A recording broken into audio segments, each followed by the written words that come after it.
सेव्यमान पावनाग्रिपङ्कजम् व्यालयज्ञसूत्रमिन्दुशेखरं कृपाकरम्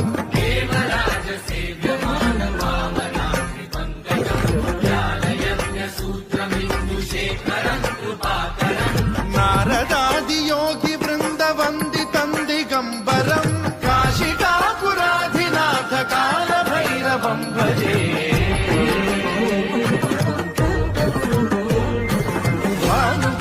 भास्वरं भवाब्धिकारकं परम् नीलकण्ठमीप्सितार्थदायकं त्रिलोचनं कालकालमम्बुजाक्षमक्षशूलमक्षरम् काशिकापुरा